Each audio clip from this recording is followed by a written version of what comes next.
자, 2025년 국가직 9급 4월 5일 날이죠. 4월 5일인가요? 그죠? 4월 5일 시행했던 문제 풀어볼 겁니다. 자, 전기, 기기 문제 풀어볼 건데요. 우선 여러분 대단히 수고하셨습니다. 첫 번 시험, 2005년 첫 번째 시험 보시느라고 수고하셨고, 시험을 잘 봤던, 못 봤던, 잘 본 사람들은 이제 면접 준비하면서 또는 어차피 면접 끝나고 발표 끝나는 게 지방직 바로 전날인가 나오죠. 그렇죠? 그렇기 때문에 지방직도 같이 준비하시는 생각으로 복귀 한번 하셔야 되는 거고, 시험을 못 보신 분들에 한해서는 당연히 복귀하셔서 이런 문제 다시는 틀리지 않도록 해야 될 거라고 생각합니다. 우선 방문각에서 여러분들이 준비하셨다면 기본적으로 전기 기기에 대한 내용은 좀 걱정을 상당히 많이 했어요. 100점이 나올까 봐. 왜? 그만큼 여러분들이 배웠던 내용들, 모의고사 때 또는 핵심 정리하면서 다 여러분들한테 언급을 했던 내용이고, 한 문제라도 언급을 안 한 내용 한 문제밖에 없습니다. 19번.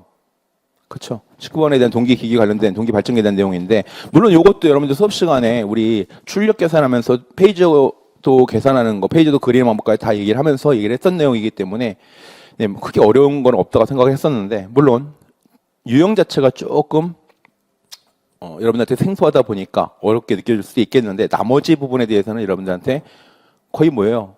흡사하게 100% 맞추는 문제도 상당히 많았었잖아요. 그죠? 시험 보시면서 늘렸던 게, 이거 전날에 배웠던 내용인데, 이렇게 생각하시는 분도 상당히 많을 거라 생각을 합니다. 자, 근데 문제는 지나간 거예요, 이제.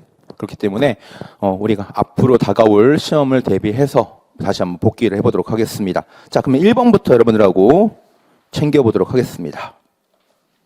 1번 문제입니다. 동기발전기가 동기 리액턴스가 증가할 때 이에 대한 설명으로 옳지 않은 것은? 이라고 되어 있습니다. 자, 요거는 두 가지 관점으로 보셔야 됩니다. 하나는 동기 리액턴스 자체 측면으로 보셔야 되는 거고, 또 하나는 동기 리액턴스가 증가하면 어떤 현상이 만들어집니까? 단락비가 작아지는 거죠. 우리가 보통 일반적으로 배웠던 내용들은 단락비가 큰 기계라고 배웠었습니다. 왜냐하면 동기 리액턴스가 작아질 때. 그렇죠? 그 관점을 두 가지로 보셔야 되는데, 자, 1번부터 분석을 한번 해보도록 할게요. 자, 1번에 보시면 단락 전류가 감소한다 그랬습니다. 그럼 단락 전류란 IS 값이 뭐가 되는 겁니까? 전체 ZS 동기 임피던스 분의 상전압, 즉 기전력 2가 됩니다. 자, 요거는 동기 임피던스라는 건 뭐하고 거의 같다고 그랬습니까? 동기 리액턴스 값하고 같다고 그랬죠. 동기 뒤에서는. 그렇기 때문에 XS 분의 뭐가 된다?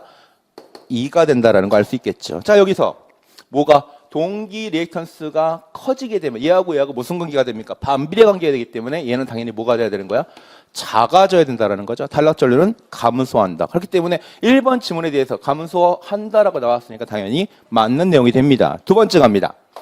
최대 출력이 뭐 한다 그랬습니까? 감소한다 그랬습니다. 그럼 출력에 대한 내용입니다. 동기계에서 출력은 어떻게 표현할 수 있습니까? 일반적인 경우라고 생각한다면 얘는 XS분의 2V의 사인 델타라고 표현을 합니다. 자, 그런데 뭐라고 그랬습니까? 최대 출력이라고 되어 있습니다. 그렇기 때문에 이때 최대 출력 델타가 얼마 나올 때? 90도가 나올 때 값이기 때문에 이 P 값이 최대 출력으로 표시하면 Pmax 값이 얼마가 나오는 거예요? XS분의 2V가 된다라는 겁니다. 그렇죠? 자, 그러면 이때 XS가 뭐한다? 커지게 되면 출력값은 당연히 뭐가 돼야 되는 거예요? 작아지게 돼야 되는 거죠. 그렇기 때문에 최대 출력은 뭐한다? 감소한다. 맞는 얘기가 됩니다. 세 번째 갑니다. 철손이 감소하고 효율이 높아진다고 했는데, 자, 일반적으로 동기 리액턴스가 커지게 되면 동기 임피던스 자체도 뭐가 된다? 커지게 된다라는 거죠. 자, 그러면 얘는 우리가 어떤 관점으로 살펴봐야 되는 겁니까? 단락비가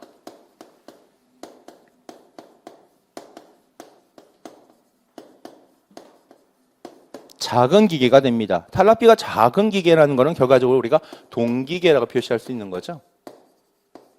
자, 그러면 단락비가 작은 기계의 가장 큰 특징이 뭐가 되는 거예요? 그럼 단락비가 큰 기계에 반대되는 개념이 되는 거잖아요. 그럼 단락비가 작은 기계는 결과적으로 어떤 의미?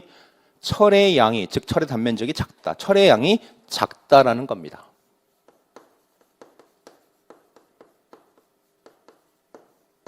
아이고, 철의 양이 작아진다라는 거죠. 그럼 철의 양이 작아진다라는 개념은 결과적으로 철의 양이 작아지면 뭐가?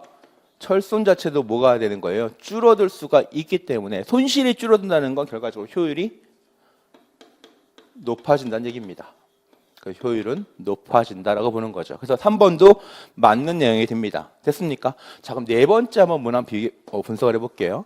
부하 변화에 따른 전압 변동이 감소한다는데, 자, 요거 잘 보셔야 되는 게 단자 전압 자체가 감소하는 것이 아니라 단자 전압에 의한 뭐가 감소하는 거예요? 변동값이 감소하는 거예요. 즉 변동률에 대한 값이 뭐가 되는 겁니까? 변화가 될 수 있다는 거죠. 그러면 얘는 어떤 의미를 살펴보시면 되냐면, 자, 우선 볼게요. 자, V라는 거, 동기 발전기라고 그랬습니다. 그럼 단자 전압은 뭐가 됩니까? E 마이너스의 IA의 ZS 값이 될 것이고, 이 값은 E 마이너스에다가 IA의 RA 플러스 J의 XS 값으로 볼 수가 있습니다. 그러면 일단 얘가 뭐가 되는 거예요? 커진다고 그랬잖아요. 지금 문제상에서. 그러면 부하가 변하면 요게 커질 수도 있고 뭐가 되는 거예요? 작아질 수도 있다라는 거죠. 그러면 어차피 이 값이 크기 때문에 얘가 커지든 얘가 작아지든 이거에 대한 변동값은 뭐가 되는 거예요? 상당히 커지는 거죠. 그렇죠? 그렇기 때문에 기본적으로 변동값, 단자전압 자체의 값이 아니라 뭐가 되는 거예요? 변동값은 뭐가 되는 거야? 감소가 아니라 증가가 돼야 되는 거죠. 즉 변동률이 뭐가 되는 겁니까? 증가된다는 겁니다. 이해 갑니까? 그렇기 때문에 답이 몇 번이에요? 1번 답? 4번이 된다는 거 알 수 있죠. 두 번째 갑니다.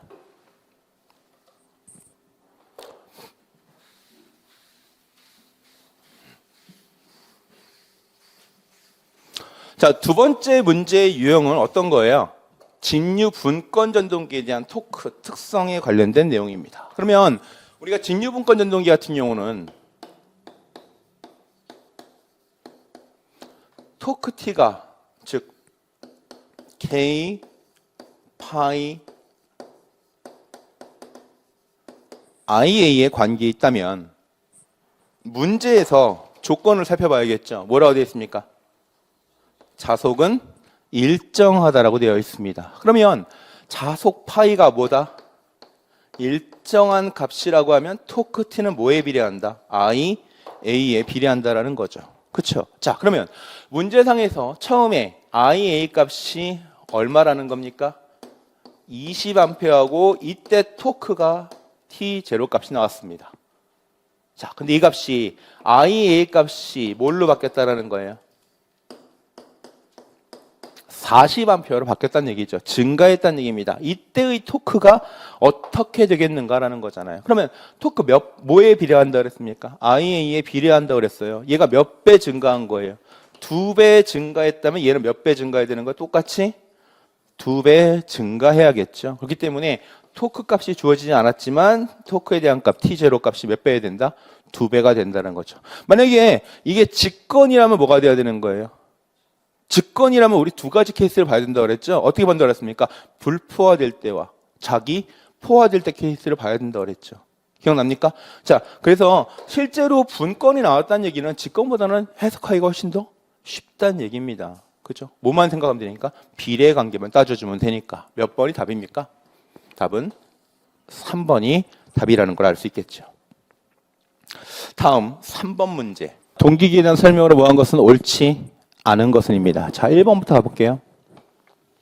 자, 1번 얘기. 동기발전기 기본적으로 무슨 구조라고 그랬습니까? 회전 계자형, 회전 전기자형, 회전 유도자형 간다 그랬죠? 일반적으로 뭘 많이 쓴다 그랬습니까? 회전 전기자형 많이 쓴다, 회전 계자형 많이 쓴다 그랬죠? 그죠?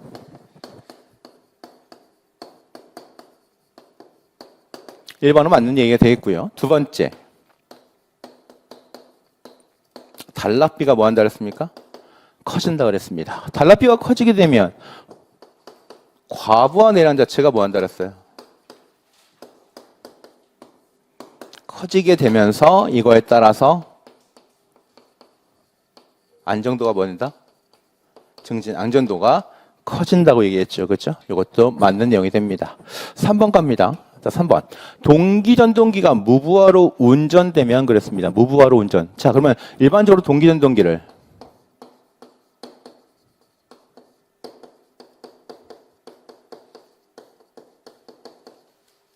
무부하로 운전하게 되면 기본적으로 어떻게 됩니까? 얘는 동기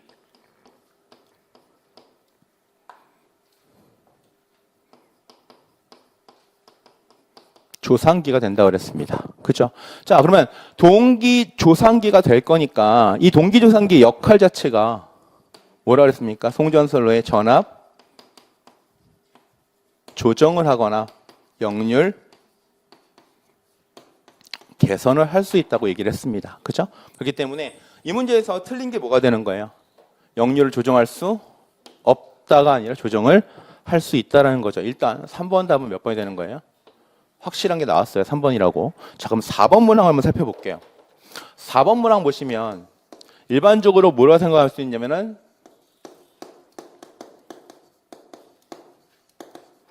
위상 특성 곡선을 가지고 뭐 한다? 역률을 조정한다가 되는 거죠. 자, 그러면 얘 같은 경우는 역률 조정 자체를 갖다가 어떻게 한다는 겁니까? 일단 부하를 위상 특성 곡 자체를 보게 되면 부하가 일정한 상태에서 전압을 갖다가 뭐 한다?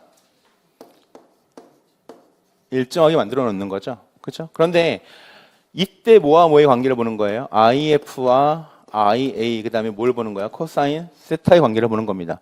요렇게 기억하셨다면 4번이 뭐가 되는 거야? 틀린 점이 될 수가 있는 거죠. 그러면 일단 반대로 생각을 해볼까? 그래프 자체를 보게 되면 가로축이 뭐가 됩니까? IF가 되고 여기가 IA가 됩니다. 자, 어떤 IF 값이 항상 뭐가 되는 거다? 일정한 동일한 패턴의 값이 나오게 되면은 우리가 기본적으로 위상 특성 곡선을 어떻게 그린다는 거예요? 어떤 코사인 세타가 뭐인 지점? 1인 지점을 기준으로 봤을 때 부하에 대한 곡선을 이렇게 그릴 수가 있는 거잖아요. 그러면 지금 각각의 패턴에 대해서는 이 내용을 여기가 뭐가 될 때 일정하게 되게 되면은 뭐가 변화한 값과 마찬가지 되는 거예요.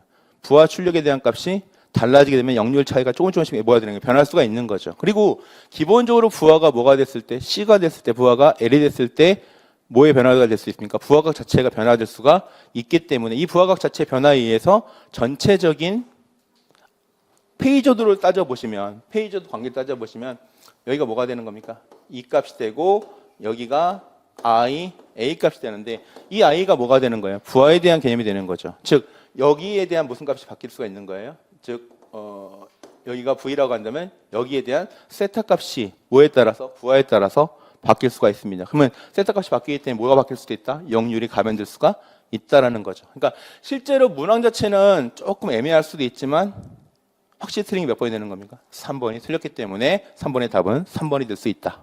그렇게 판단하면 되겠죠. 그죠? 다음 4번 문제 살펴보겠습니다.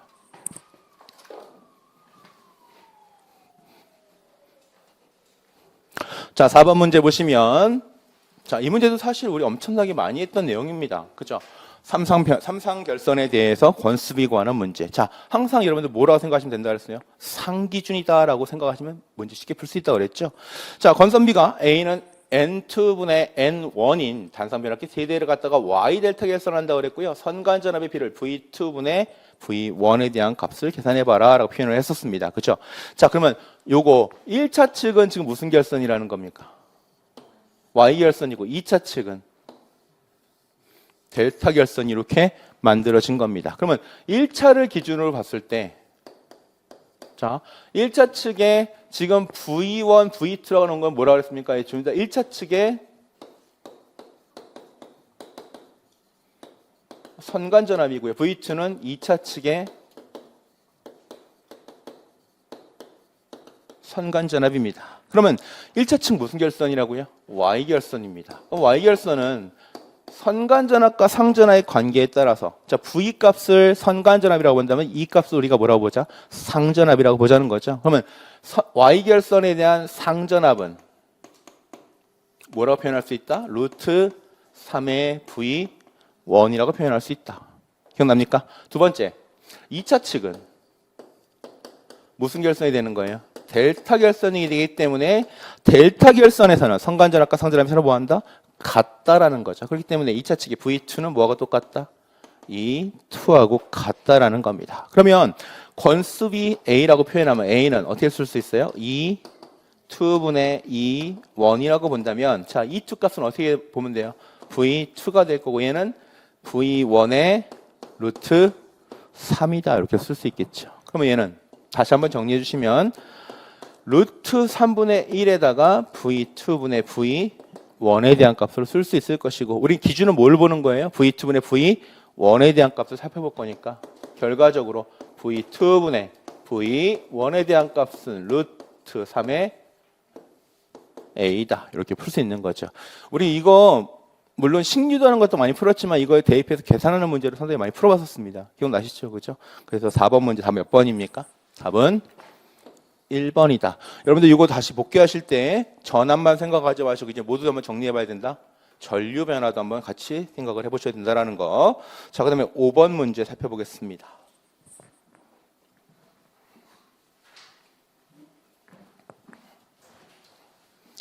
자, 동기전동기의 기동법 중에 뭘 사용한대요? 유도전동기의 원리에 의해서 기동 토크를 발생시켜 동기속도 부분까지 가속하는 기동 방법은 무엇인가라고 얘기를 했었습니다. 그러면 자,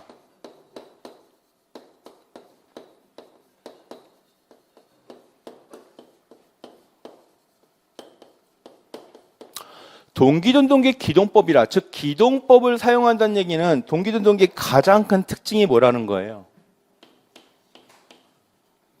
기동 토크가 없다라는 거죠. 그렇기 때문에 기동 토크가 없기 때문에 기동을 시킬 수 있는 보조 장치들이 필요하다라는 얘기입니다. 그러면 첫 번째 어떤 방법이 있다?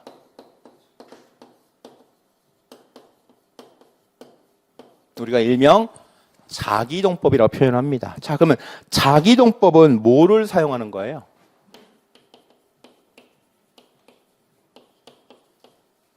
제동건선을 사용을 해서 토크를 발생시킨다라는 거죠. 그렇죠? 두 번째. 타기동법. 우리가 다른 말로 얘는 기동 뭐라고 그래요? 기동용 전동기를 사용하는 거죠. 그래서 기동 전동기법이다. 그래서 실제로 우리가 많이 다뤄봤던 내용 중에 이 기동 전동기로 사용할 수 있는 애는 누가 된다 그랬습니까? 삼상, 동일한 삼상에 대한 유도 전동기로 많이 사용한다 그랬습니다. 그러면서 요거 관련된 내용 어떻게 된다 그랬습니까? 유도 전동기 자체가 동기 전동기보다 속도가 느리기 때문에, 그렇죠? 느리기 때문에. 근데 얼마만큼 느리다 그랬습니까? 상대 속도인 S의 NS만큼 느리다라는 거죠. 그러니까 아무리 올리고 싶어도 더 이상 올릴 수가 동기속도만큼의 값을 올릴 수가 없다라는 겁니다. 그래서 항상 얘는 어떻게 사용해라? 이극 적게 사용해라 라고 이렇게 했던 내용도 기억을 아시죠? 그죠? 그래서 이것도 기억을 하시고요. 세 번째.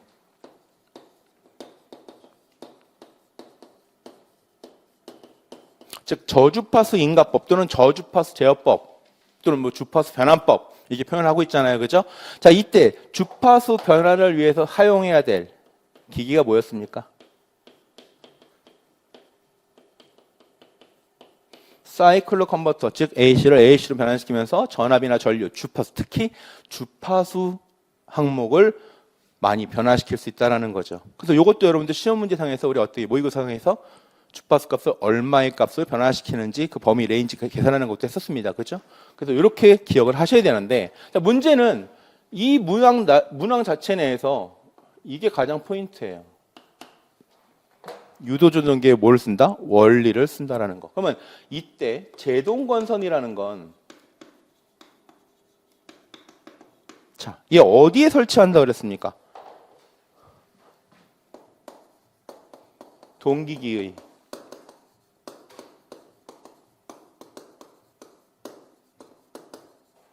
회전자 표면에 설치한다고 그랬죠. 그죠? 회전자 표면에 뭐 한다 그랬어요? 구멍을 뚫어놓고 특수한 발을 넣는다 그랬어요.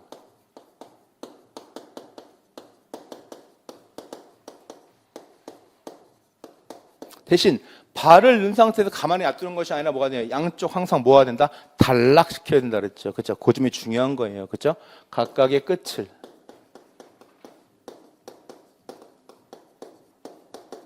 뭐 한다? 탈락시킨다 그랬습니다. 자, 그러면 여기서 딱 보이잖아요. 어떤 발을 집어넣는다. 그 다음에 뭐 한다? 단락을 시킨다. 그러면 얘하고 어떤 발을 집어넣는다. 뭐하고 비슷한 개념이에요? 동막대기하고 비슷한 개념이 되는 거고요. 그렇죠? 그 다음에 여기는 뭐하고 비슷한 개념이 되는 겁니까? 단락, 환에 대한 개념으로 살필 수가 있으니까. 그래서 우리가 뭐라고 기억했냐면 제동건선은 누구하고 유사한 구조를 갖는다? 농형 유도전동기와 유사한 구조를 갖는다라고 표현했습니다. 그렇기 때문에 농형 유도전동기의 원리에 의해서 뭐한다? 기동 토크를 발생시킨다라는 거죠. 그럼 결과적으로 뭐가 되는 겁니까?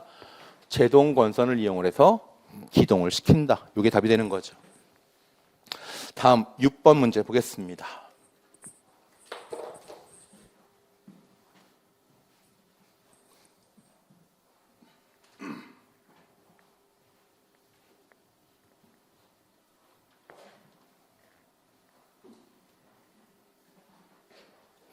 자, 6번 문제 보시면, 자, 일단 기본적으로 얘는 뭐라는 거예요? 다이오드가 1개짜리예요. 그쵸? 그럼 얘는 뭐다?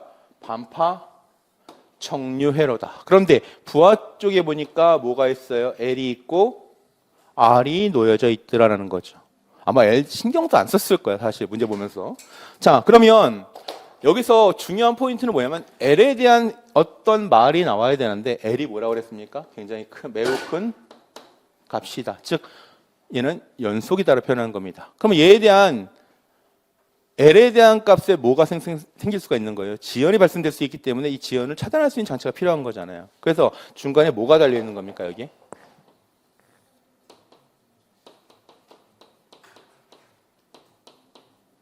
환류 다이오드가 있다는 거죠. 그러면 환류 다이오드가 달려 있다는 얘기는 결과적으로 이 회로 자체는 뭐하고 똑같다, 거의 유사하다, R만 있는 회로하고 유사한 파형을 나타낼 수가 있다라는 거죠. 그럼 얘는 그냥 단순히 어떤 것만 생각하시면 되는 거예요. 반파에 대한 값만 생각하시면 됩니다. 그러면 출력전압, 즉 R에 걸리는 출력전압은 뭐가 된다? 파이분의 루트 2의 2가 되더라. 즉 0.452가 된다는 얘기죠. 자, 그럼 요거는 파이분의 이 값이 얼마라고 그랬습니까? 여기 보시니까 전체가 최대값이 될 것이고 실효값만 따지면 뭐가 된다? 100파이가 된다. 우리가 기억하셔야 되는 게 우리가 ED라는 값을 뭐라고 얘기한다 그랬습니까? 출력의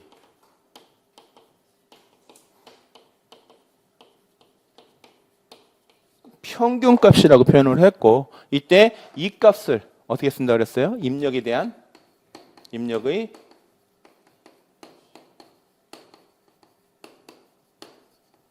실효값이다. 이렇게 기억한다 그랬죠. 자, 그러면 얼마예요? 100 파이의 루트 2가 될 것이고 파이가 뭐한다? 약분 될 거라는 거죠. 그럼 뭐 남아요? 전압값이 얼마 뜬다라는 거? 100 루트 2가 뜬다라는 거죠. 자, 그러면 이때 출력 전류 I0 값은 결과적으로 R분의 뭐가 된다? 2D가 되기 때문에 R 값이 얼마라고 그랬습니까?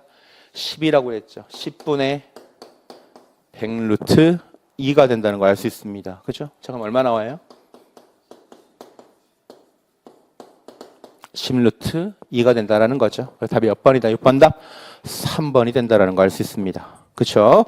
자, 그 다음에 7번 문제 보도록 하겠습니다. 네, 뭐 이 문제는 너무 많이 얘기했기 때문에 그렇죠?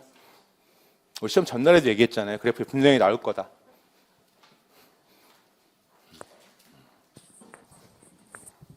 가끔 보면 제가 가끔가다 무서워져요. 어떻게 보면 그죠? 네.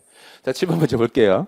그림의 가와 나의 영역에 대한 타여자 진전동기의 속도 제어는 그랬습니다. 자, 근데 우리가 일반적으로 많이 봤던 내용은 뭡니까? 보통 출력 그래프는 주어지지 않고 뭘로 판단하게끔 토크 곡선에 대한 내용으로 판단하게끔 많이 주어졌는데 여기는 너무 친절해요. 문제 자체가. 출력까지 같이 주어졌어요. 보니까 뭐가 됩니까?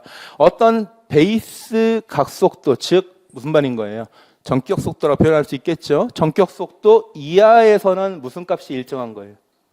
토크 값이 일정한 패턴이 만들어질 것이고요. 그 다음에 전격 속도 이상 값에서는 무슨 값이 일정하다?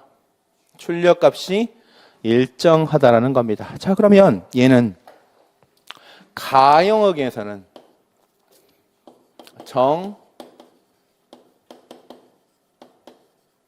토크 제어를 한다라는 거죠. 그럼 정토크 제어를 하는 직류 전동기의 속도 제어법은 뭐가 있어요? 전압 제어법이 있고, 한 가지 더 살을 붙인다면 이때 항상 어떤 전격 속도 이하에서만 작용을 한다라는 거죠. 그렇기 때문에 요거는 주로 어디 영역에서?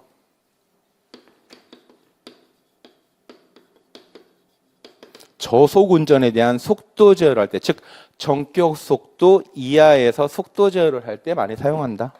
거기까지 적어볼까요?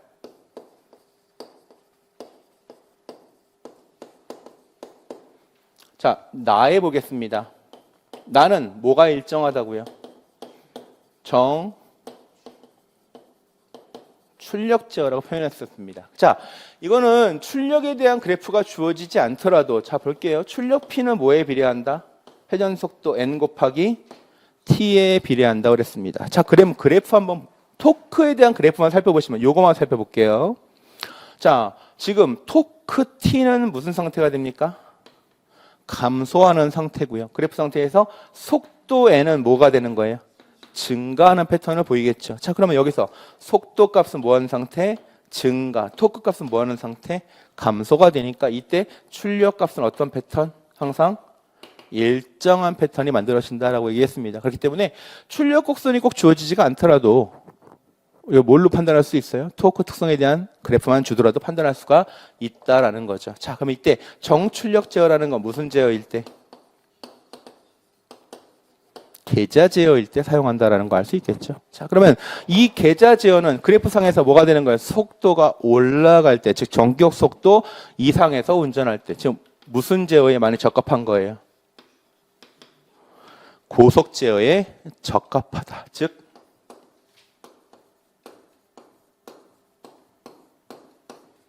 전격 속도 이상에서 적용을 시킨다. 이것도 여러분들 기억을 좀 해주시면 좋겠습니다.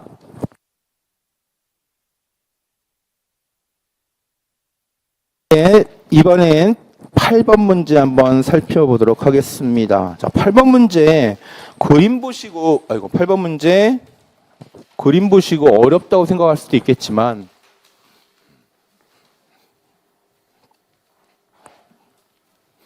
실제 우리 이 문제는요, 시험 전날에도 요거 관련된 문제 풀어봤고요.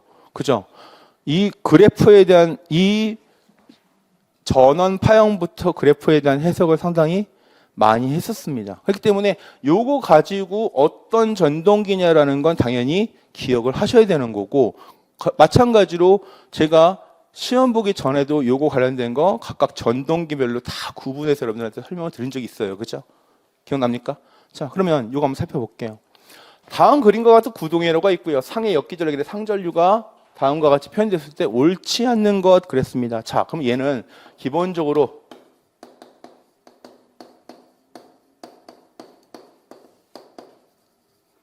삼성 BLDC 전동기에 대한 회로 자체가 뭐가 되는 거예요? 이상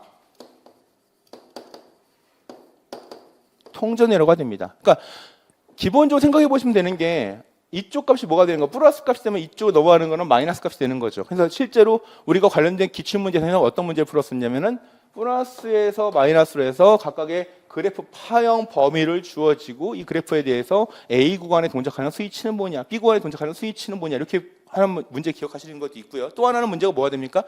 이런 식으로 바뀔 때의 위상값은 얼마가 되겠는가, 이런 문제도 푼 적이 있습니다. 기억나시죠? 자, 그러면 얘는 뭐에 관한 문제? BLDC에 관한 문제가 됩니다. 자, 그럼 BLDC에 관한 내용을 한번 여러분들 생각해 보시면 BLDC에 기본적으로 두 가지를 항상 기억하셔야 되죠.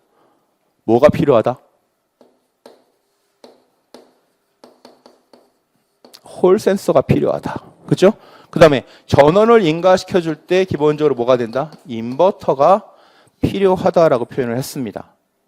자, 그러면 이때 홀 센서가 하는 역할은 뭐가 되는 거예요? 얘는 항상 서버 전동기하고 비슷한 특성을 갖고 있기 때문에 자기 위치를 항상 체크를 해줘야 된다는 거죠. 그래서 피드백 장치 역할을 하는 것이고, 그 위치의 에너지를, 위치에 자기 값을 측정을 해서 제 위치를 판단을 해줘야 되는 것이고, 이걸 갖다가 제 위치에 가게 되냐 못 가게 되냐를 고정자 측이 전원 측에 연결시켜주고 신호를 계속 주게끔 만들어주는 거죠.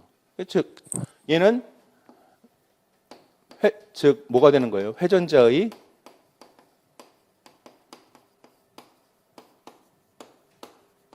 위치 검출을 위해서 필요한 것이고요.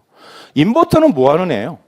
고정자에다가 전원을 가해줘야 되는 거예요. 그럼 인버터가 사용됐다는 건 결과적으로 PWM 제어를 한다는 얘기고, PWM 제어를 한다는 얘기는 물론 정연파가 들어갈 수도 있겠지만 실제적인 파형은 구형파를 여러 가지로 나눠준 거잖아요. 그렇기 때문에 얘는 구형파가 들어가고, 아마 그 문구 때문에 조금 헷갈릴 수가 있는데, 구형파하고 어떤 파라고 그랬어요, 이걸?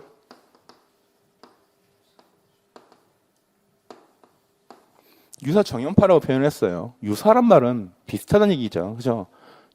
똑같다는 얘기가 아니잖아요. 그죠? 자, 그래서 기본적으로 얘는 전원에 뭐가 들어가는 겁니까?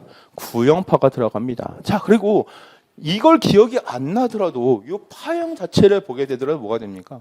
파형 자체가 완벽한 정연파가 아니고 뭐가 되는 거예요? 다 구형파가 들어가잖아요. 자석이 바뀐다는 얘기는 결과적으로 전류에 의한 파형에 의해서 만들어진다는 겁니다. 그러면 당연히 공급자석은 정연파 분포가 아니라 뭐가 돼야 되는 거예요? 물론 완벽한 구형파가 아닐 수도 있겠지만 구형파 형식대로 변해갈 수 있다라는 거잖아요. 그러니까 정연파 분포가 완벽하게 아니라 볼 수 있는 거고. 자, 그 다음에 BLDC를 정리할 때 우리가 뭘 기억하냐면 회전자가 뭘로 만들어져 있느냐 또는 고정자의 구성은 어떻게 되어 있느냐 이렇게 살펴본 적이 있습니다. 그러면 회전자는 BLDC 어떤 구조라고 그랬습니까? 영구자석이니까 영구자석 자체가 뭐가 없어요?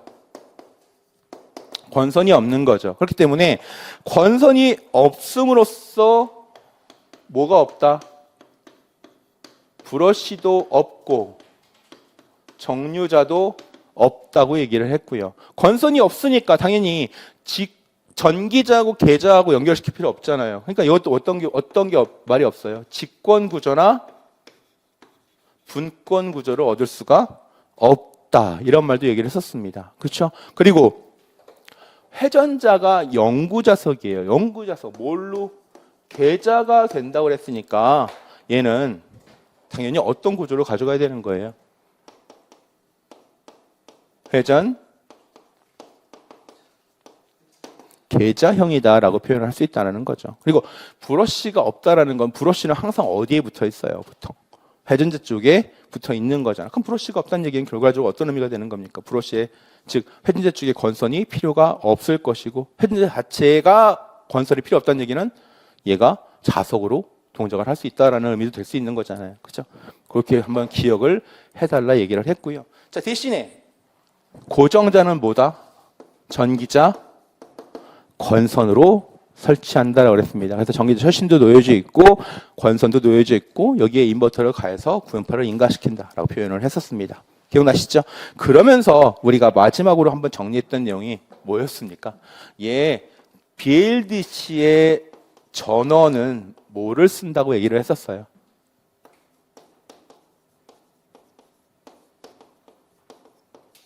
구형파를 인가한다라고 표현했잖아요. 그죠? 그러면서 한 가지 기억해야 하는 게 이 BLDC와 유사 구조를 가지는 애가 누가 있다고 그랬습니까? 영구자석 동기전동기가 있다고 그랬죠. 그죠? 맞아요? 얘도 마찬가지 영구자석이에요. 그러나 얘는 전원으로 뭘 쓴다고 그랬습니까?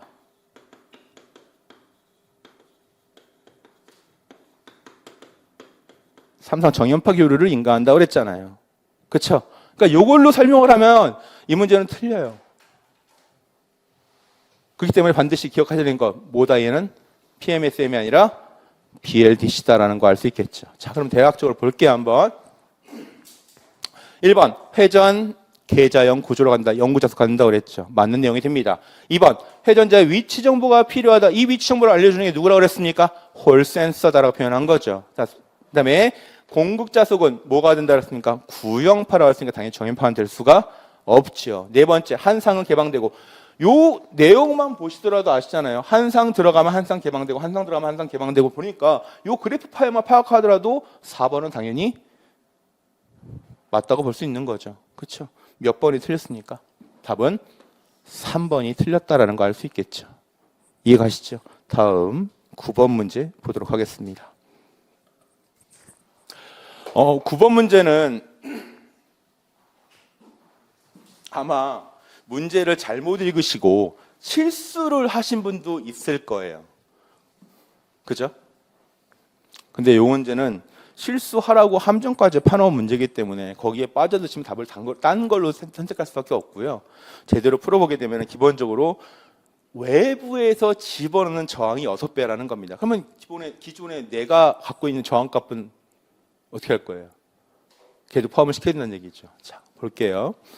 8극의 60Hz입니다. 우리 일반적으로 유도운동기 문제는 아마 뭐부터 생각해서 그랬어요? 동기 속도부터 계산해보자고 그랬죠. 자, 그러면 동기 속도 NS는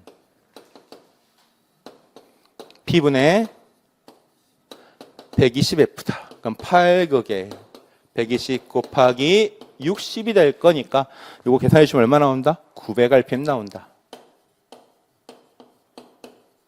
자, 그리고 건설용 유도운동기가 전격 속도 즉 855rpm으로 운전되고 있다. 그러면 얘는 뭐 계산할 수 있다? 슬립 S를 계산할 수 있다는 거죠. S는 동기 속도 NS분의 NS-N이다. 그렇기 때문에 얘 뭐가 되는 거예요? 900분의 900-855다. 얼마 나오는 거예요? 0.05가 나온다는 겁니다. 자, 회로상에서 뭐라 했어요? 외부의 저항, 즉 외부 저항 R을 집어넣을 건데 이 R 값이 얼마라고 그랬어요? 회전자 저항, 각상의 저항이 몇 배가 되더라? 6배가 된다고 그랬습니다. 그럼 얘가 들어온다는 얘기는 원래 회전자의 R2가 있는 상황에서 뭐가 들어온다? R이 들어온다는 얘기가 되는 거잖아요. 그러면 전체 값이 얼마가 됩니까? 7R2가 됩니다. 그렇죠? 자, 이거 비례주의 관계 따져서 풀으셔도 상관이 없어요. 뭘 풀면 되는 겁니까? S1분의 R2 값은 S2분의 R2 플러스 R에 의해서 자, S1이 얼마가 되는 겁니까? 0.05가 되고 요거 그냥 R2가 되고 S2는 얼마인지 몰라요. 그죠? 요 값을 계산을 해야 되는 거죠. 요거에다가 뭐라 했습니까? 7R2 이렇게 놓고 계산하시면 되는 거죠. 맞나요? 이렇게 계산을 해도 되지만 여러분들 뭐 알고 있어요? 일반적으로 2차 저항은 뭐에 비례한다? 슬립에 비례한다 그랬습니다. 그렇기 때문에 얘가 지금 몇 배 증가한 거예요? 7배 증가했기 때문에 이 슬립도 몇 배 증가해야 되는 거야? 7배 증가해야 되는 거죠.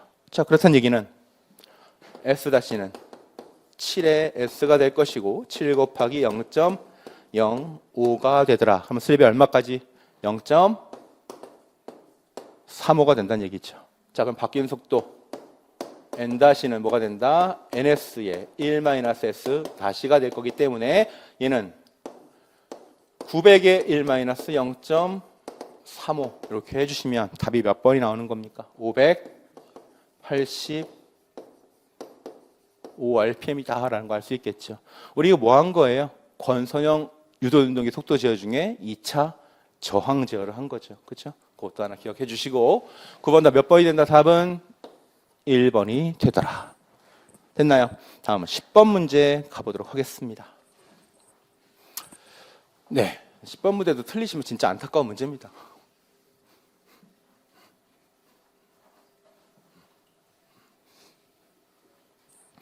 우리 DC-DC 컨버터, 즉 초포에 대한 얘기하면서 기본적으로 뭐를 보자고 그랬습니까? 전압과 스위치의 관계 또는 L과 C가 어떻게 연결되어 있는지 살펴보자고 그랬죠. 그렇죠? 그래서 10번의 문제 살펴보시면 어떤 컨버터라는 거 알 수 있습니까? 얘는 L과 C가 병렬로 연결되어 있고 또는 전원 부분과 다이오드 부분이 약간 어떻게 보면 직렬적으로 연결되어 있다 보니까 얘는 뭐하고 똑같다?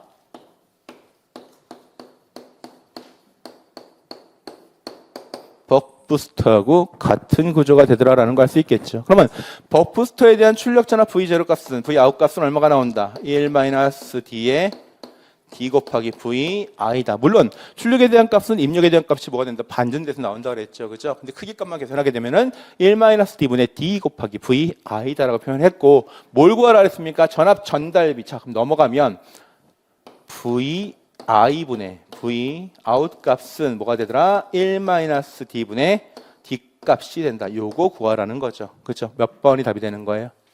4번이 답이 된다는 거 알 수 있습니다. 됐나요? 그래서 10분 문제는 당연히 저는 맞추실 수 있다고 생각을 했었습니다. 근데 아닌 사람도 있네요. 그죠? 네. 자, 아무튼 10번까지 풀었습니다. 자, 11번째 문제 풀어보도록 하겠습니다. OKV에 50Hz라고 표현되어 있습니다. 우리 항상 기억하셔야겠죠? 변압기 문제에서 앞에 OKV가 나왔다는 얘기, 이게 뭐다? 변압기의 전격 용량이다. 요거 하나 기억하시고요. 이제 1차 변압기, 1차 전압이 얼마나 하겠습니까? 3000V를 인가해서 뭐라고 그랬습니까? 무부하 운전 중이다 라고 되어 있습니다. 자, 그러면 무부하 운전 중이라고 그랬으니까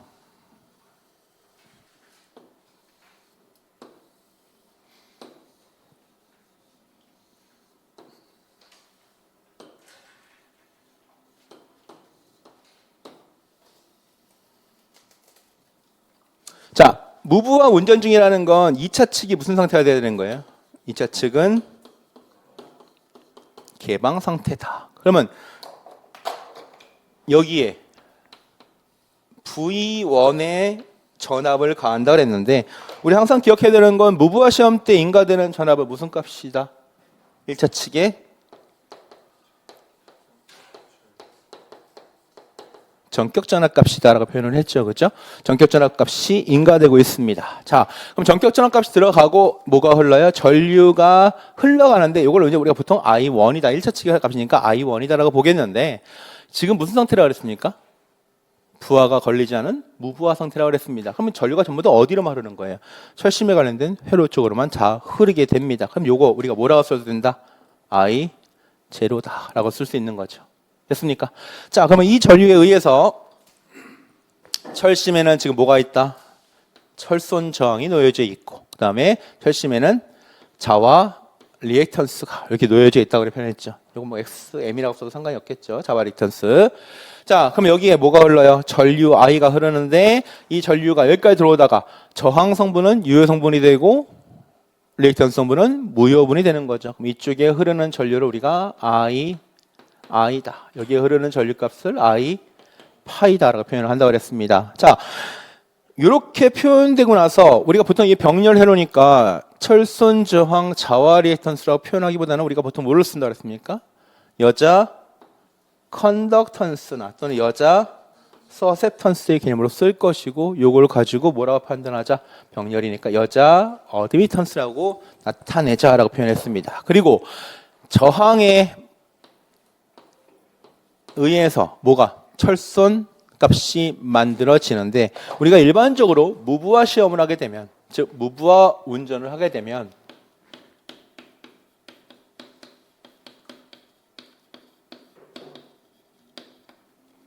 뭐뭐를 V1을 인가해서 V1을 인가한다는 얘기는 전격 전압을 걸어주고 그렇죠? 이거에 의해서 전류가 흘러가는데 이때 흐르는 전류는 전부 다 어디? 철심에만 흐르기 때문에 얘를 우리가 뭐라 표현하자? 여자를 시키는 즉 여자 전류다라고 표현할 것이고 여자 전류라는 의미는 우리가 비상분이다라고 기억했습니다. 자, 그다음에 I 값과 I 파이 값이 만들어지는데 I는 철손에 의한 즉 철손 전류가 될 것이고 얘는 유효분이 될 것이고 I 파이는 자석을 만드는 자와 리액턴스에 의한 전류가 되는 거죠. 즉 뭐가 되는 겁니까? 자화 전류가 되고 얘가 무효분이 된다라는 거. 그렇기 때문에 요거 계산할 때는 어떻게 된다? 얘 제곱 플러스 얘 제곱을 해서 크기값을 나타낸다고 표현했습니다. 자, 그리고 V1과 I 전류 여자 전류에 의해서 이 두 개의 관계에 의해서 뭐를 구할 수가 있다고 그랬어요? 우리가 여자 어드미턴스 값을 계산할 수 있다고 그랬고 여자 어드미턴스는 어떻게 계산한다? V1분의 I 제로 값으로 계산할 수가 있다라는 겁니다. 이것도 여러분들 저도 처음에 문제 읽을 때 이거 어떻게 읽었냐면요. 이렇게 주다 보니까 저도 마찬가지로 처음 걸 여자 컨덕턴스, 뒤에 걸 여자 서셉턴스 읽어버렸었어요. 그렇게 문제 풀고서는 풀어보니까 답이 안 나오는 거야. 물론 답이 나오게 되는데 이게 이상한데? 이거 이신점 걸까라고 생각했었습니다. 근데 문제 딱 읽어보면 어떻게 됩니까? 앞에 거 여자 어드미턴스, 뒤에 거 여자 컨덕턴스가 된다라는 겁니다. 그럼 여기서도 한 가지 기억할 수 있겠네요. 여자 컨덕턴스하고 여자 서셉턴스 차이, 여자 어드미턴스 차이가 이렇게 난다는 건 여자 서셉턴스 값이 굉장히 작다라고 볼 수도 있겠죠. 그렇죠? 자, 그러면 한 가지 봅시다.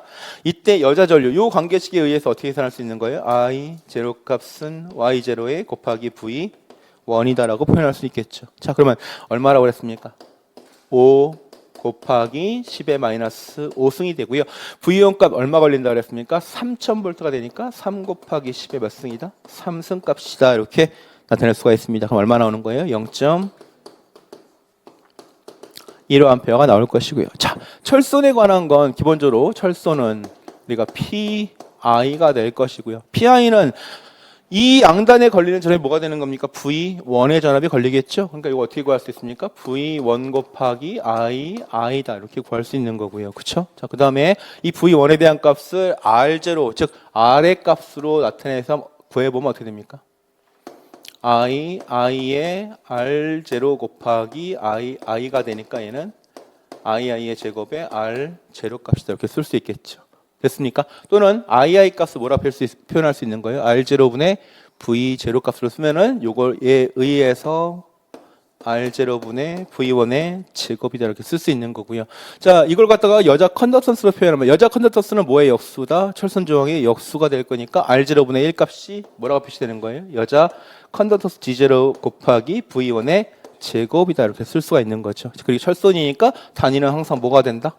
와트라는 것도 기억하셔야 됩니다. 자, 그러면 요거 대입해 보시면 요걸로 구해야 되는 거잖아요. 얼마가 됩니까? 얘는 5 곱하기 10의 마이너스 6승에다가 V1가 얼마가 됩니까? 3 곱하기 10의 3승의 제곱이니까 요거는 없어지겠죠. 그렇죠? 얼마 나옵니까? 3의 제곱값이 될 거니까 3, 3은 9, 9, 5,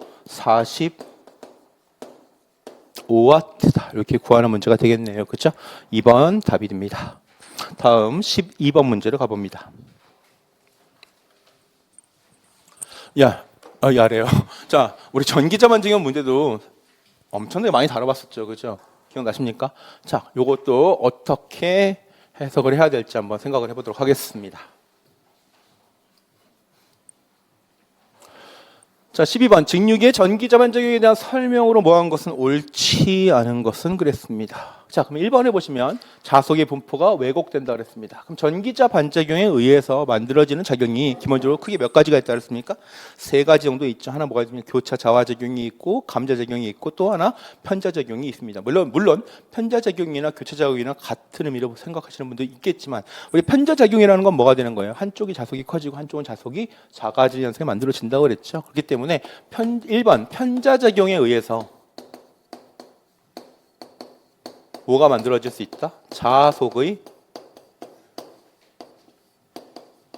왜곡이 만들어질 수가 있더라. 즉 편자작용에 의해서 자속이 왜곡이 만들어진다는 건 자속이 어느 쪽은 커지고 어느 쪽은 작아진다 이렇게 의미를 부여할 수 있다고 그랬습니다. 그렇기 때문에 자속이 커진다는 건 결과적으로 뭐가 커지는 거예요? 기전력이 커지는 거죠. 그러면 회전자가 회전하면서 커지는 부분에서 들어가는 쪽에서는 정류자에 많은 전압이 들어가는 것이고 작은 쪽에서는 적은 전압이 들어가겠죠. 적은 전압은 사실 상관없다 그랬어요. 뭐가 문제가 된다 그랬습니까?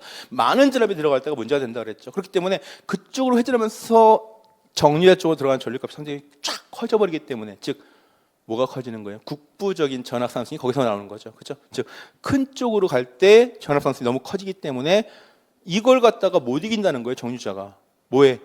절연 문제가 생길 수가 있다는 거죠. 전압이 커지면 절연 문제라고 그랬잖아. 그렇죠? 그렇기 때문에 전압이 너무 커져서 절연 문제가 발생할 수 있기 때문에 그때 돌면서 뭐가 생긴다? 팍팍팍팍 불꽃이 튄다고 얘기했었습니다. 그렇기 때문에 자 편자작용에 의해서 결과까지 같이 보도록 하겠습니다. 정류자에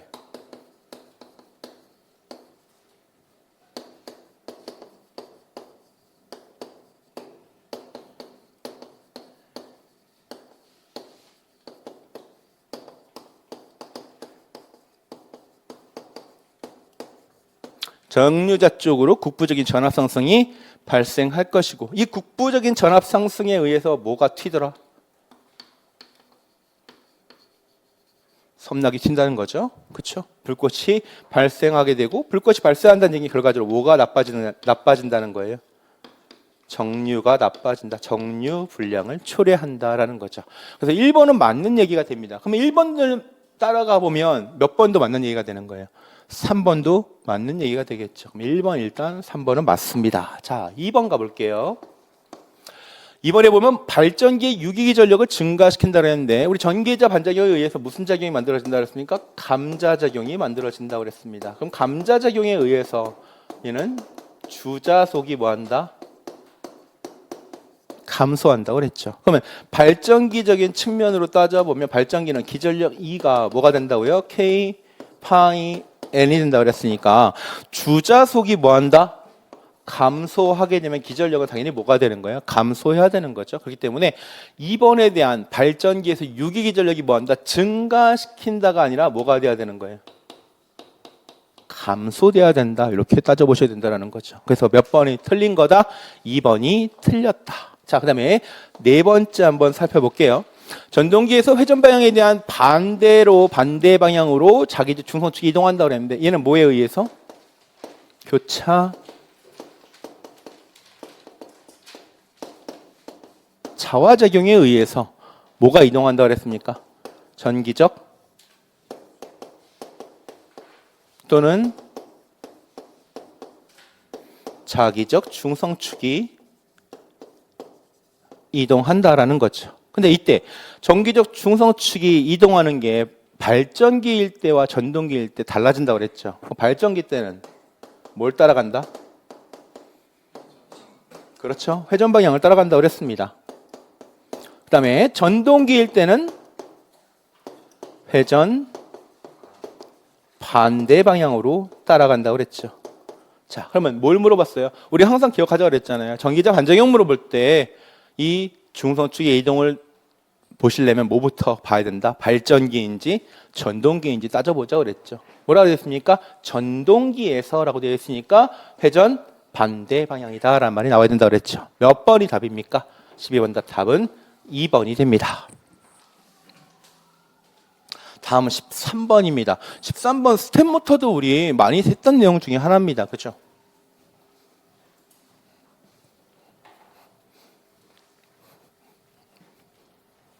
자, 그러면 첫 번째부터 한번 보도록 하겠습니다. 자, 13번 스태핑 전동기에 대한 스태핑 전동기 스텝 모터 옳지 않은 것은 그랬습니다. 1번 가보시면 피드백 장치가 없이 회전시킬 수 있다라고 그랬죠. 스텝 모터의 장점 자체가 뭐라고 그랬습니까? 서버 전동기나 BLDC 모터처럼 뭐가 없어요? 회전자의 위치를 검출하는 장치가 필요 없다고 그랬죠. 왜냐면 펄스에 맞춰서 회전하기 때문에 굳이 그럴 필요가 없다고 그랬습니다. 그렇죠? 그래서 1번 당연히 뭐가 된다? 맞는 내용이 되는 거고요. 2번 가봅니다. 분당 회전수와 분당 펄스수는 반비례한다고 표현했습니다. 자, 그럼 그리고 우리 2번에 대한 내용 살펴보실 때 보통 스태핑 모터의 속도 값은 우리가 어떻게 구한다고 그랬습니까? 360분의 스텝값 곱하기 얼마였습니까? 스태핑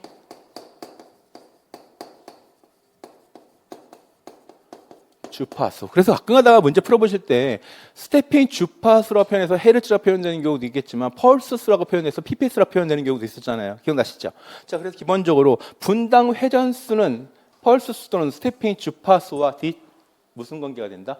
반비례가 아니라 비례 관계입니다. 그렇죠? 비례 관계 되기 때문에 이게 틀린 거예요. 그럼 답은 2번이 된다는 걸 알 수 있겠죠. 다음 13번 스태핑 모터에 대한 종류를 살펴보려고 했는데 종류가 뭐뭐 있다고 그랬습니까? VR형이 있고 즉 가변 릴럭턴스형이 있고 또 뭐 있어요? PM형 영구 자석형이 있다고 그랬고 복합형 즉 하이브리드형 H형이 있다고 그랬습니다. H형은 VR형과 PM형 같이 쓴다고 그랬죠. 그죠? 맞는 내용이 됩니다. 네 번째가 보면 공급되는 전기적인 펄스열에 따라서 정해진 각도만큼 즉 스텝 모터는 항상 어떻게 된다? 디지털 신호에 비례해서 일정한 각도만큼 회전하는 것을 우리가 스텝 모터라 표현한다고 그랬죠. 그렇기 때문에 13번 답하면 몇 번이다? 2번이다라고 체크할 수 있겠죠. 다음 14번째 보도록 하겠습니다. 다음 변압기에 대한 내용입니다. 그러니까 이번 시험 보시면 조금 여러분들이 느끼는 게 있을 거예요. 뭐가 되면 이제는 예전처럼 단답 형식으로 외워서 푸는 문제는 거의 없어요. 변압기 하나를 보더라도 여러 개를 복합적으로 문제를 갖다 주어지고 푸는 거고요. 이런 내용들을 한다는 얘기는 기본적으로 예전에 기출문제만 물론 운 좋아서 기출문제만 돌려서 풀 수도 있겠지만 예전에 기출문제만 갖고 문제를 푸는 게는 조금 버거울 수도 있다라는 걸 알 수가 있을 겁니다. 그렇죠? 그래서 여러분들이 이제까지 해왔던 학습법을 잘 기억하시고 공부를 하셔야 됩니다. 14번째 보겠습니다. 이번에는 철심이 변압기에 대한 얘기입니다. 변압기에 대한 설명으로 옳은 것은 그랬습니다. 1번 철심이 포화되면 여자 전류가 급격히 증가한다고 그랬는데, 자, 이게 어떤 의미가 되냐면,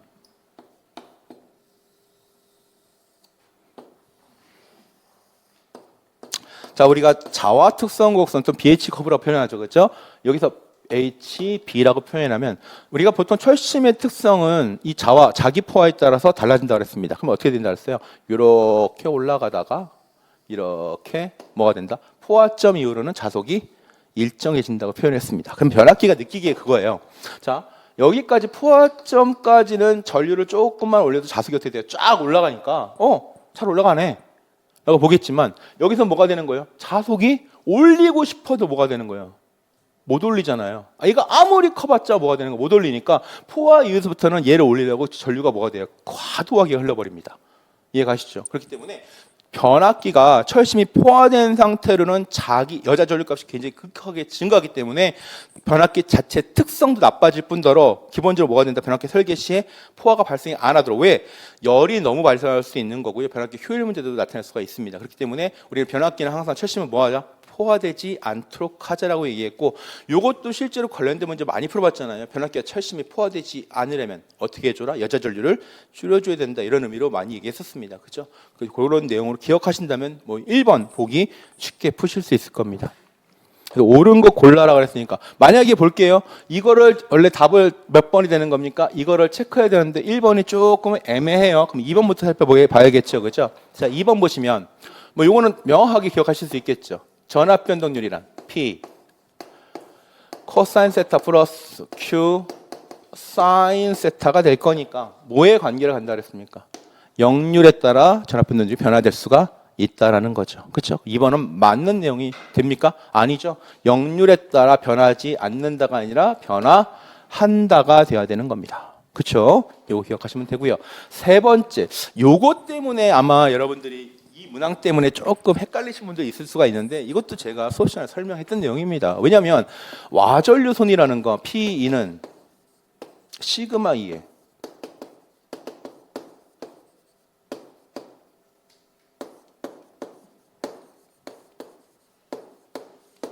시그마 2의 FTBM의 제곱값으로 쓸 수 있고, 단위는 와트/메타, 삼성 또는 와트/킬로그램을 쓴다고 얘기를 했었죠. 그렇죠?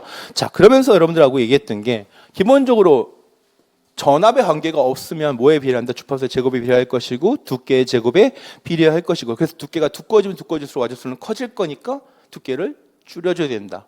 반대로 두께가 2분의 1로 줄면 얼마가 된다 그랬습니까? 4분의 1로 제곱배만큼 줄어드는 거죠. 그것도 기억하시라고 그랬습니다. 그래서 얇게 만들면 얇게 만들수록 좋다라고 얘기했습니다. 그 다음에 BN 값은 뭐에 비례한다? 제곱에 비례한다 표현했습니다. 그러면서 우리가 이걸 뭐라고 표현했습니까? 와전류 상수라고 표현했는데, 얘 제가 뭐라고 썼어요? 시그마라고 썼잖아요. 시그마라고 썼다는 얘기 결과는 뭐라고 했습니까? 도전율의 의미를 갖고 있다고 그랬잖아요. 기억나시잖아요. 이제 기억나죠? 자, 얘는 도전율의 의미를 갖고 있습니다. 자, 그럼 도전율이, 자, 그럼 기본적으로 이때 도전율이라는 건 뭘 생각해야 되면 철심의 도전율입니다. 그럼 철심의 와전류가 많이 발생한다는 얘기는, 와전류라는 것 자체도 뭐가 되는 거예요?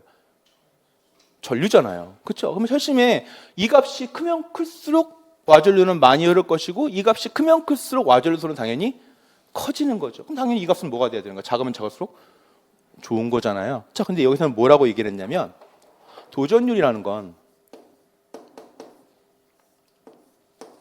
로우 2분의 1입니다. 자, 그래서 얘 값을 줄여야 되는 게 목적이잖아요. 그럼 얘를 줄이려면 이 값은 뭐가 되는? 이 값이 작아져야 될 것이고, 이 값이 작아지려면 얘는 커져야겠죠. 그렇기 때문에 저항률, 즉 고유저항을 의미합니다. 저항률은 어떻게 해줘야 된다? 낮춰주는 것이 아니라 크게 만들어줘야지 와전류 손실은 줄어든다라는 의미가 되는 거죠. 자, 네 번째 갑니다. 이것까지 외워야 된다. 뭐 어쩔 수 없죠. 외워야죠. 그럼 자, 얘는 뭐에 관한 문제냐면, 절연물에 대한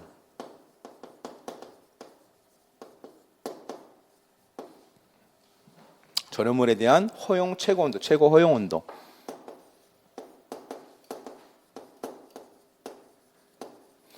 자, 변압기는 기본적으로 건선도 자체적으로 다 까서 집어넣는 것이 아니라 항상 뭐 면포를 씌운다든가 절연물을 씌워주는 겁니다. 근데 얘들이 왜 씌워주냐면 온도에 잘 견디라고 씌워주는 거예요. 그랬을 때 우리가 일반적으로 절연물의 종류를 뭐라고 볼 수가 있냐면, 아마 여러분들 공무원 시험뿐만이 아니라 기사 실기 준비하시면서 이거 은근히 많이 외우셨을 거예요. 뭐 안 그러신 분도 있겠지만, 그렇죠. 네. 그래서 안 되시는 분은 지금 외우시면 되고요. 자, Y, A, E, B, F, H, C 이렇게 표현됩니다. 그죠? 자, 이때 Y는 몇 도가 됩니까? 90도가 될 거고, 얘는 105도, 얘는 120도, 얘는 130, 얘는 155도, 180도, 180도 이상에서 사용될 거고요. 일반적으로 기름을 넣는 변압기 같은 경우는 주로 뭘 씁니까? BF종, 주로 B종, F종을 많이 쓰고요. 즉 유입에는 F종을 많이 사용합니다. 즉 무슨 말인 거냐면 기름이 끓으면 100도는 훨씬 넘어가요. 100도가 훨씬 넘어가서 온도가 되게 뜨거워진다는 얘기입니다. 그리고 기본적으로 건식 변압기는 냉각제를 쓰지 않잖아요. 그냥 뭐만 되는 거예요? 즉 절연물만 감아 놓는 거잖아요. 그렇기 때문에 얘는 온도가 더 높아져야 됩니다. 그래서 우리 보통 많이 쓰는 경우가 일반적으로 몰드 같은 경우는 F종을 쓰는 경우도 있지만 일반적인 건식은 주로 뭘 씁니까? H종을 쓴다라는 거죠. 그래서 여러분들 변압기만 넣고 본다면 그냥 두 개만 기억해도 돼요. F종 아니면 H종. 그러면 우리는 지금 뭐가 되는 거예요? 온도에 대한 거 물어봤으니까 155도 이상 값은 기본적으로 E종 값이 아니라 뭐가 돼요? F종 값 쓸 거고요. E종 값은 기본적으로 어디에 사용되냐면 발전기나 전동기 쪽에 주로 쓴다는 겁니다. 아무튼 그렇게 하나 기억하시면 되고요. 뭐 여기까지는 이런 것까지 솔직히 옳게 이런 것까지 외우게끔 어쩔 수 없네요. 외워야죠. 그렇죠? 네, 좋습니다. 14번이다. 그래서 답은 몇 번이다? 1번이다 라고 체크할 수 있습니다. 다음 15번 문제 보겠습니다. 물론 제가 항상 얘기했지만 수식 정리하는 거 반드시 나올 것이다 라고 표현했었잖아요. 근데 이것도 애매한 것 때문에 틀리시는 분들이 있는데, 여러분들이 기억이 안 나는 수식은 그냥 없는 수식이라 생각하시면 돼요. 자, 보시면 1번부터 가볼까요? 자, 삼상 유전동기에 대한 내용을 읊어요. 자, 그러면 이거 어떻게 됩니까?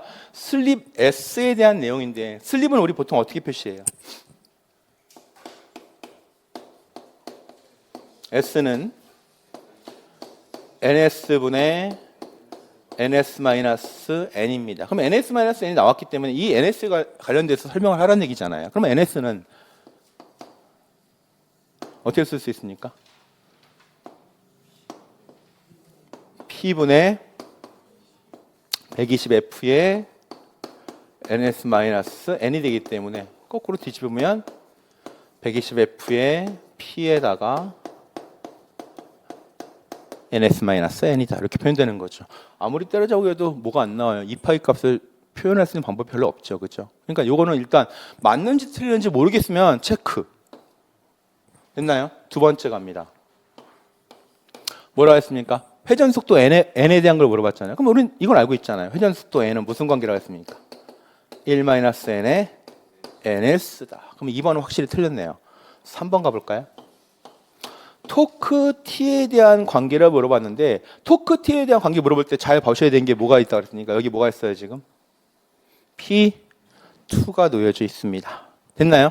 그럼 P2가 놓여 있다는 얘기는 동기와트 또는 2차 출력값이, 2차 입력값이 놓여져 있기 때문에 우리가 이 값은 뭐라고 쓸 수 있다? 오메가 S분의 P2다. 그럼 오메가 S라는 거는 2파이 60분의 NS에 뭐가 된다? P2가 되는 거니까 올라가시면 뭐가 되는 거예요?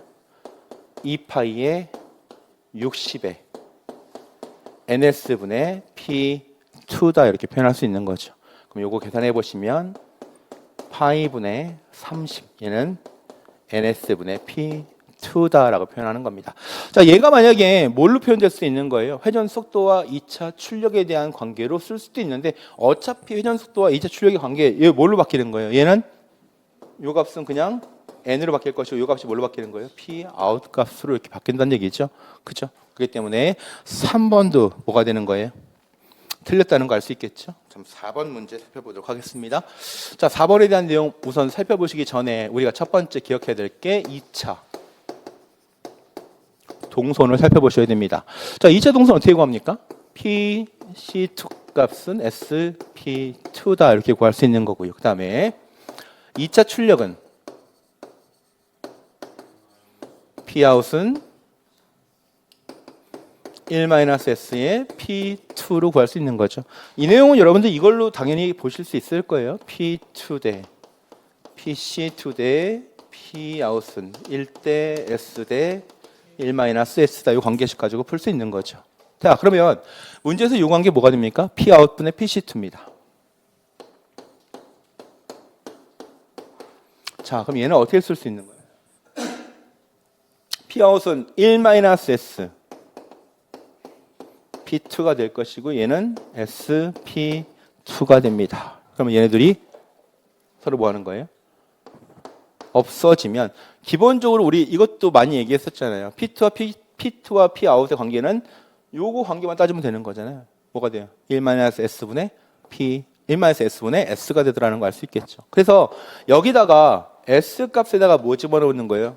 이 문제는 NS분의 NS-N 집어넣고 여기도 마찬가지로 NS분의 NS-N 집어넣고 식을 유도하시면 뭐가 나온다? N분의 NS-N이다 이런 식이 나올 거고요. 정 안 되면 이거 가지고 거꾸로 유도해도 마찬가지로 문제 풀 수 있어요. 이해 가시죠? 무슨 말인지. 그래서 기본적으로 4번이 뭐가 된다? 맞는 내용이 된다라는 거 알 수 있겠죠. 그래서 답이 몇 번입니까? 15번 답. 4번이다 라고 체크할 수 있고요. 다음 16번 문제 살펴보도록 하겠습니다.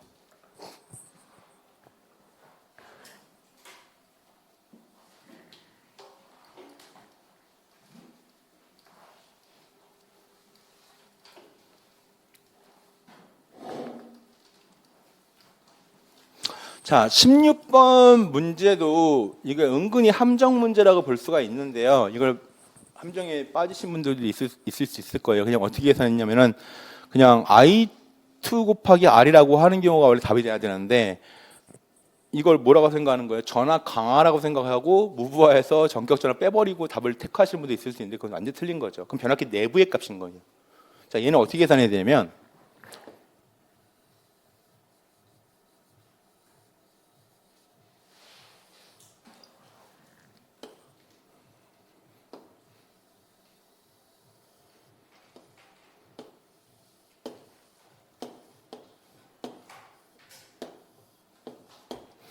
변압기 2차 측으로 환산한 값이라고 생각하시면 되고요. 자, 여기 값이 뭐가 되는 겁니까? V1 다시 값이 될 것이고 여기 값이 V2 제로가 되겠죠. V2 제로란 값은 2차 측으로 뭐한 상태에서 개방시킨 상태에서 무부하 2차 전압이다라고 표현할 수 있습니다. 자, 여기에 뭐가 있다? 부하가 있다. 자, 근데 이 문제에서는 여기에 부하에 뭐가 놓여졌다는 얘기입니까? 저항이 몇 oh짜리가? 10oh짜리 이렇게 놓여졌다는 얘기죠. 그렇죠? 그리고 이 부하 양단에 걸리는 전압을 우리가 뭐라 표현합니까? V2N이다 이렇게 표현한다는 얘기입니다. 됐습니까? 자, 그리고 여기에 흘러가는 전류를 뭐라고 표시하는 거예요? I2라고 표시하는 겁니다. 그럼 결과적으로 따지면 V2N이라는 건 어떻게 구해야 되는 거예요? V2N은 흐르는 전류에 의해서 즉 I2 곱하기 R이다라고 구해야 되는 거잖아요. 그렇죠? 그럼 I2라는 건 결과적으로 R분의 V2N 즉 2차 측의 전격 전압이다라고 표현할 수 있습니다. 자, 그러면 뭘로 구하라? 전압 변동률을 통해서 구하라. 그럼 전압 변동률은 V2N분의 V2제로 마이너스 V2N 곱하기 얼마다? 100이다 이렇게 쓸 수가 있겠죠. 즉 무부하 2차 전압분의 무부하 2차 측의 전격 전압분의 무부하 2차 전압 마이너스 무부하 전격 전압 무부하래요. 전격 전압 이렇게 표현할 수 있는 거죠. 즉 V2N분의 V2제로 마이너스 V2N으로 구할 수가 있는데 테이프해 보세요. 얼마인가? 전압 변동이 얼마라고 했습니까? 10이라고 그랬고요. 이거 얼마입니까? 모르니까 V2N이 될 거고 얘는 220 마이너스 V2N 곱하기 뭐가 되더라? 100이 되더라라는 거 알 수 있겠죠. 자, 그럼 요거 약분시키세요. 얼마 나옵니까? 10이 되는 거죠. 그러면 넘어가서 쭉 계산하시면 뭐가 돼요? V2n은 220 마이너스 V2n에 곱하기 얼마? 10 이렇게 풀 수 있겠죠. 그럼 넘어가서 보시면 얘는 10에다가 얘는 11이 될 거니까 그죠? 11 V2n 값은 얼마 나와요? 2200 나올 것이고 이때 V2n 값은 몇 볼트가 나옵니까? 200볼트. 그래서 아마 이렇게 생각하시는 분도 있을 거예요. 뭐라 생각하면 무부하 전압이 220이고 2차 측의 V2n 값이 200볼트니까 결과적으로 I2 값은 얼마가 되라? 여기서 빠진 값이 20볼트가 되는 거잖아요. 그죠? 그럼 I2 값은 R분의 20이다 해서 얼마 나와야 되는 거야? 2A. 답이 없네? 이렇게 생각하시는 분도 있을 거란 말이에요. 근데 그게 아니죠. 자, 결과적으로 얘는 뭐를 알 수 있다라는 거예요? 여기 전압이 지금 얼마라는 겁니까? 200볼트라는 겁니다. 그럼 여기에 전류값은 결과적으로 어떻게 구해야 되는 거예요? I2라는 건 R분의 V2n이다 이렇게 표현해야 되는 거죠. 그러니까 얼마가 됩니까? 10분의 200이 되는 거니까 몇 암페어? 20암페어가 나와야 된다. 16번 4번 그래서 2번이다 이렇게 체크하셔야 된다라는 거 하실 수 있겠죠. 다음 17번 문제 살펴보도록 하겠습니다.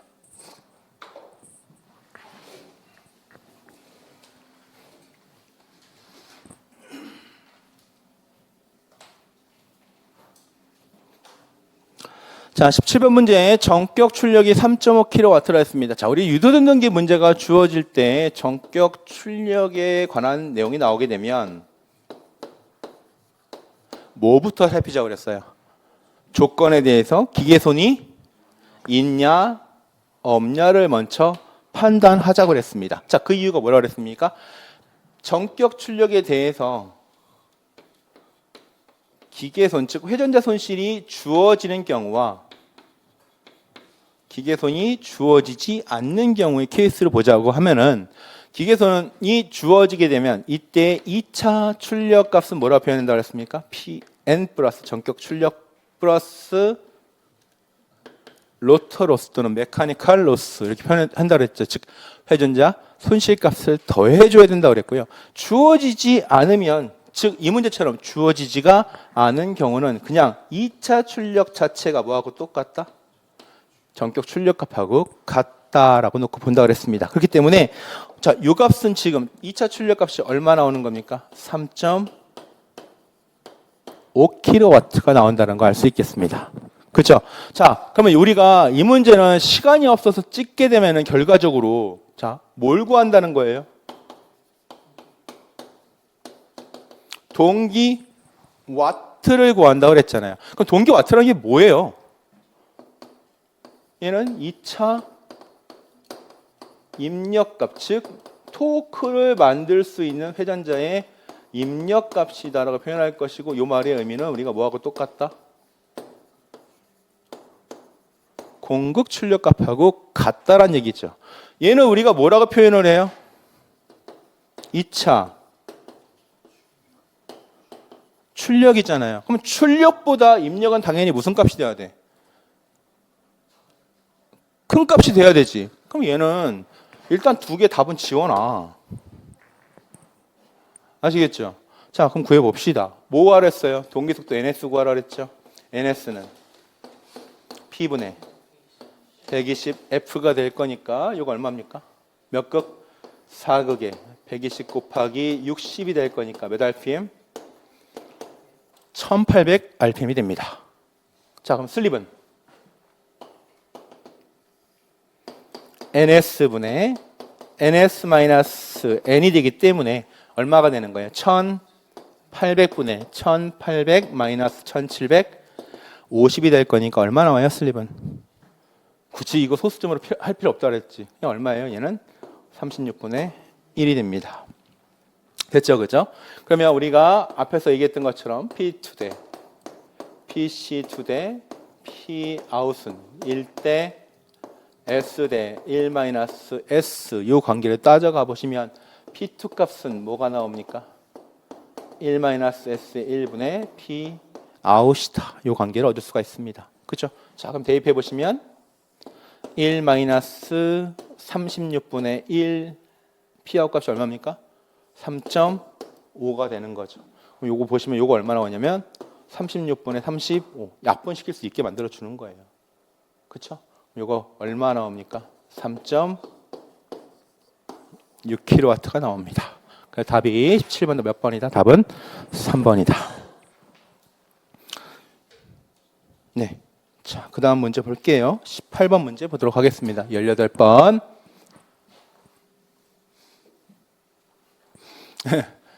뭐, 이 문제도 뭐 어쩔 수 없습니다. 틀리면 틀린 거지만 너무 많이 얘기했었어요, 우리. 그쵸? 구속시험에 대한 얘기는 반드시 나올 것이다. 그러면서 변압기와 유도기에 대한 특성 비교 분석하면서 얘기했었고, 구속시험에 대한 얘기를 했습니다. 자, 그럼 이거 살펴볼게요. 변압기의 무슨 상태? 단락 조건. 그럼 단락이 됐다는 얘기는 결과적으로 2차 측의 전압은 얼마가 된다?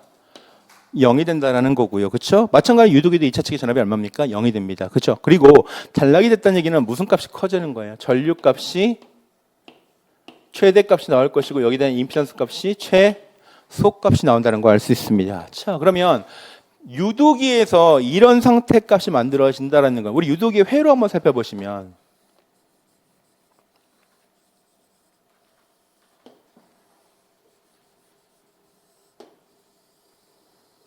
자, 여기가 뭐가 된다 그랬어요? R2가 되고 여기가 X2 값이 될 것이고 여기는 전체 부하정이라 해서 가변정을 표시된다 그랬죠. 즉, 이 가변정은 뭐에 따라서 회전 속도에 따라서 즉 슬립의 변화에 따라서 값이 바뀐다 그랬습니다. 그럼 이 값은 우리가 어떻게 표현한다 그랬습니까? S분의 1-S의 R2가 된다는 얘기입니다. 그러면 기존의 유도 전동기가 회전자가 가지고 있는 2차 측 임피던스가 이만큼이고 얘는 뭐에 따라 변하는 거예요? 회전 속도에 따라 가변을 시킬 수 있는데 지금 변압기하고 똑같은 조건이라 했어요. 뭐한 조건? 단락시킨 조건이라고 했잖아요. 그죠? 그럼 이 단락시켜봐요. 단락시켰다는 얘기는 이 값이 뭐가 나와야 되는 거예요? 0이 나와야 되는 거지.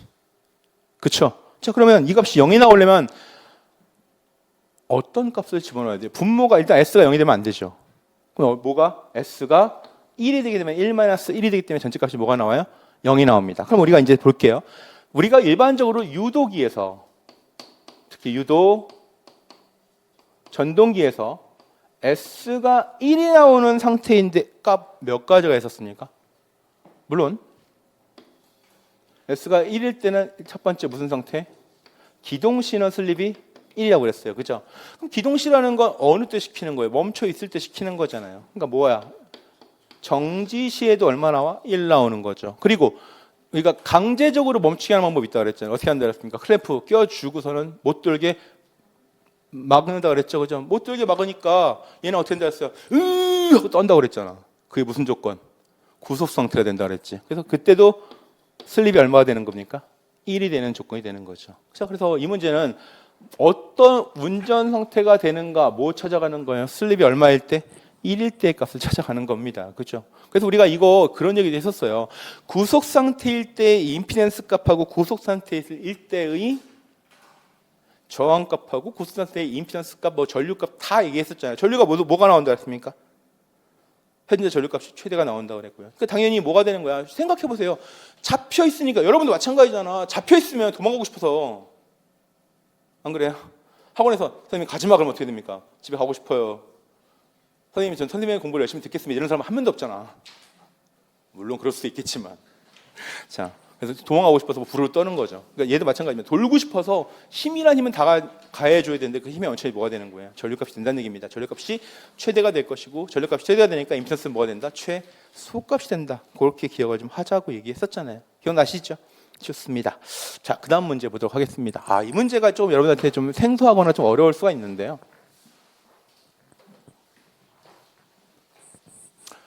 자, 유도 동기발전기에 대한 페이저도에 관련된 내용입니다. 자, 그럼 우리 기본적으로 여러분들 이거는 우리 동기발전기 페이저도 그리는 거, 동기전동기 페이저도 그리는 것도 마찬가지로 핵심 우리 모의고사 때 많이 풀어본 적 있죠. 기억나시죠? 자, 그럼 일단은 아마 문제 보시면서 느꼈을 거예요. 이 문제 업그레이드 됐구나. 우리 선생님한테 배웠던 내용보다는 조금 더 업그레이드 됐구나. 근데 여러분들이 기본적인 페이저도 분석할 때 이 내용은 약간 언급한 적이 있는데 그 내용을 여러분들 기억하고 계시냐 못하시냐가 문제였었습니다. 자, 근데 볼게요. 기본적인 동기발전기뿐만이 아니라 변압기의 페이지도를 그릴 때는 뭐를 기억해야 된다? 기저값을 기억해야 된다. 즉 베이스가 돼야 되는 값을 기억해야 된다. 그렇기 때문에 발전기는 우리가 보통 전압 방정식을 세우게 되면 어떻게 됩니까? 이는 V 플러스 IA에 RA 플러스 J에 XS다라고 표현을 할 것이고요. 됐습니까? 근데 이때 동기 발전기의 특성상 기본적으로 어떻게 된다? 이 값은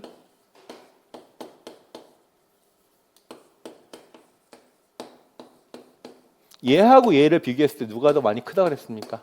동기 리액턴스 값이 크기 때문에 XS 즉 RA 플러스 J XS 동기 임피던스를 뭐라고 표시하는 거예요? 동기 리액턴스 값으로 표시한다고 그랬습니다. 그렇기 때문에 얘를 그리실 때 일반적으로 뭐를 기준으로 놓는 거예요? 이 값을 기저값으로 즉 기본값으로 놓게 되면은 기본값으로 놓을 때 항상 어떻게 된다 그랬습니까? 위상을 0으로 만든다 그랬죠. 그래서 보시게 되면은 V 값이 지금 뭐가 되는 거예요? 0으로 해서 이렇게 위상을 만들어 놓고요. 자, 우리가 일반적인 부하를 표현할 때 부하는 지상으로 표현하는 경우가 대부분이라고 그랬죠. 진상이 되는 경우는 어떤 경우를 했습니까? 콘덴서를 설치해서 역류 조정할 때만 진상이 된다고 그랬잖아요. 그렇게 되기 때문에 일반적으로 부하 전류 값은 단자전압과 무슨 관계가 되게끔 지상이 되게끔 표시를 합니다. 그렇죠?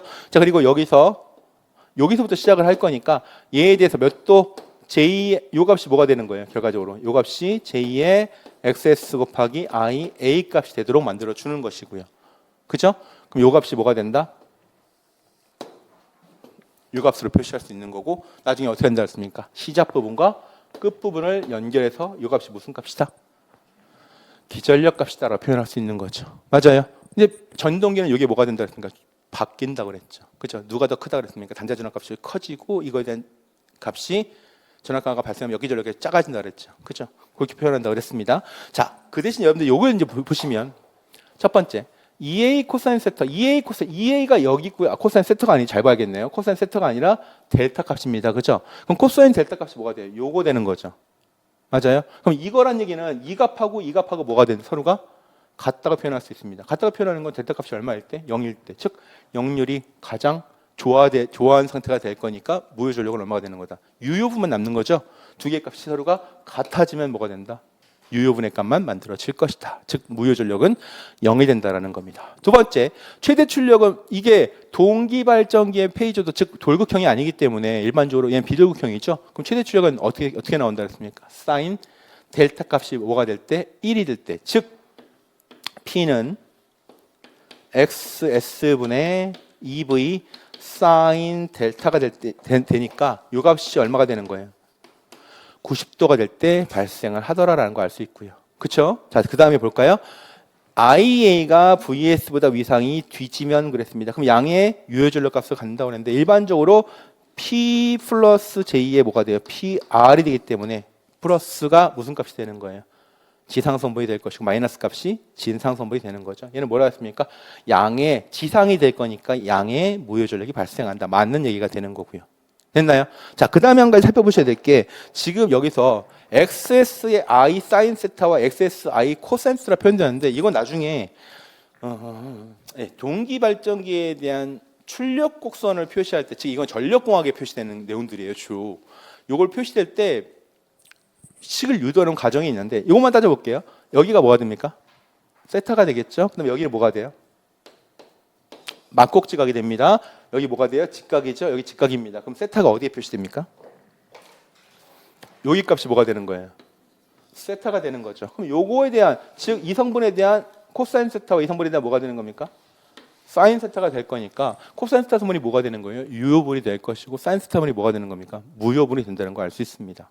됐나요? 그래서 요거에 대한 내용 답을 체크할 때 몇 번이 된다? 옳지 않은 거? 4번이 된다라고 할 수 있는 거고요. 요건 우연찮게 찍어도 맞는 내용이 되는 거죠. 사인 세트니까 무효분이고 코사인 세트니까 유효분이네. 이렇게 보더라도 체크할 수 있는 경우가 생길 수도 있습니다. 그렇죠? 그래서 19번 다 답은 4번이 됩니다. 다음 20번 문제 보도록 하겠습니다.